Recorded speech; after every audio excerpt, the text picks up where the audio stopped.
Good morning, everyone. This is Josh Hayes with Hedge Plus, and here's today's market monitor. Well, we're on the other side of the planting intentions and quarterly ending stocks reports, and now it's tariff day. So I think what we're going to see here is there's still going to be leading up, I guess, into today, and maybe throughout today, will still be some hesitation and fear of what these tariff battles will bring. And there really aren't going to be, everything's not going to be wrapped up all in one day. All these countries aren't going to come to agreements that work and benefit the markets and put everyone at ease immediately, although we are already starting to see some countries act quickly. Israel dropped all of their tariffs on our imports ahead of this to seemingly avoid any tariffs from Trump or anything to be announced today. India, I know, is acting very quickly to try and strike deals to avoid these proposed up to 20% tariffs that are going to pretty much go on anyone who has tariffs on us.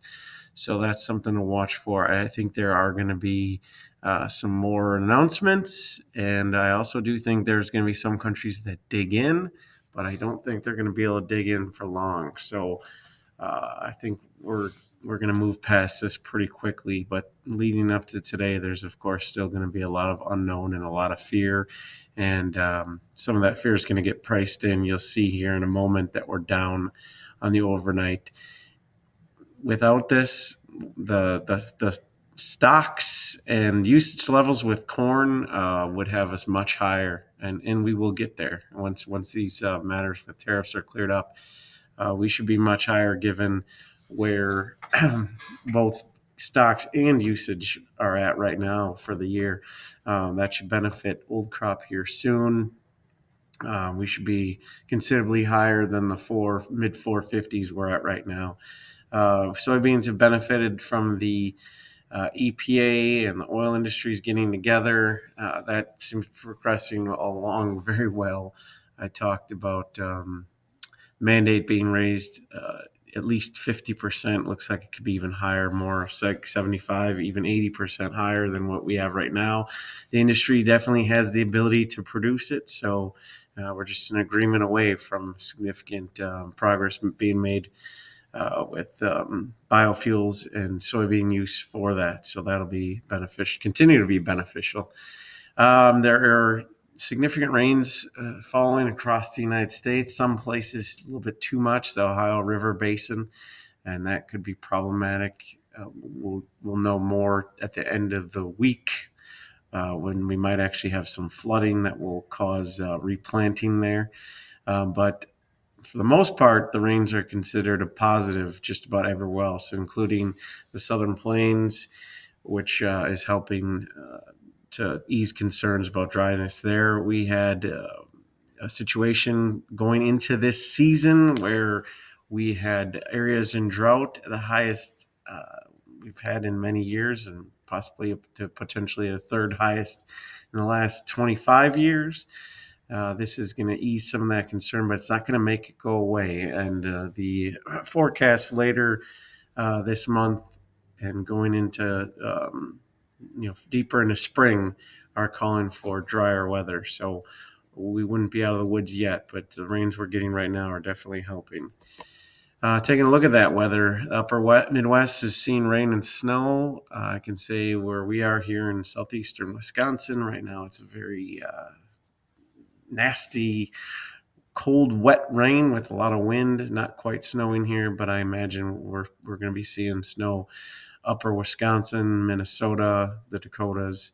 But the rain is definitely beneficial in the Central Plains, Corn Belt. Like I said, a little bit too much in the Ohio River Basin and to the east. But overall, a positive rainfall event right now in the United States. Ukraine is getting rains over the next 10 days. That's going to be the wettest of the Black Sea region is in the Ukraine, but some of that will reach Russia as well. Safrinha crop is currently okay, but rain is limited. The real problem with that is their monsoon season ends towards the end of April, early May. So this is a month that typically do still want to get a good amount of rain. It's when the rain actually comes, right? So if it stays dry this month in Brazil, that's going to really start to bring down yields for the safrinha crop, which will make the whole world global stock situation that much tighter, because Brazil was already tight as it is. United States prices are by far the cheapest in the world right now for corn. And if Brazil doesn't have a strong crop, especially that second safrinha crop coming, that's going to only drive things up even higher here. Like I said, if we didn't have the tariff issues, again, it needs to be done. I'm not bashing the idea of what Trump's doing with tariffs at all. I'm just saying that once we're past it, these prices really are going to have to be pulled up, and we'll see the benefit of that here soon.